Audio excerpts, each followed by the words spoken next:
അപ്പോൾ ഈ പറഞ്ഞ കുറച്ച് കാര്യങ്ങളിൽ നിങ്ങൾ ചേഞ്ചസ് വരുത്തിയാൽ നിങ്ങൾക്കൊരു ആവറേജ് ഇന്ത്യനെക്കാളും ഹെൽത്തിയറും ഫിറ്ററും ആവാൻ സാധിക്കും.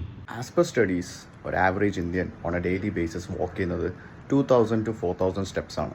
ഇതിൽ നിന്നും ഒന്ന് ബെറ്റർ ആവാൻ you will at least have to target 6000 steps a day and gradually take it to 10,000 steps. അടുത്തതായിട്ട് ഒരു average Indian 2 to 3 meals a day ആണ് കഴിക്കുന്നത്. ബട്ട് അതിൻ്റെ ഇടയിലുള്ള സ്നാക്കിംഗ് അവിടെയാണ് പ്രശ്നം വരുന്നത്. ഈ മീൽസിൻ്റെ ഇടയിൽ വരുന്ന ക്രേവിങ്സ് വളരെ നോർമലാണ്. പക്ഷേ make sure you replace these snacks with a good fruit. അടുത്തതായിട്ട് പറയാനുള്ളത് quality of food. Mostly Indians consume ചെയ്യുന്നത് super starchy, sugary and fatty ഫുഡാണ്. Including tiny amount of vegetables and protein sources.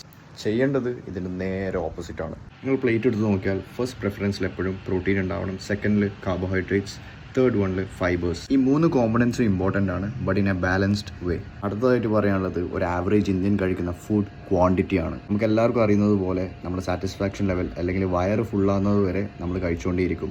ഇത് ടോട്ടലി അവോയ്ഡ് ചെയ്യണം. അടുത്തതായിട്ട് ഒരു average Indian ജിമ്മിന് പോകുന്നത് 2 to 3 days a week ആണ്. Depending on your fitness goals you should at least hit the gym 3 to 4 days a week. ഇനിയിപ്പോൾ ജിമ്മിന് പോകാൻ പറ്റുന്നില്ല എന്നൊക്കെ ആണെങ്കിൽ play A sport, go for A run, go for a walk, but do it 3 to 4 days a week and gradually take it up to 6 days. Make sure you do it regularly and consistently. All the best.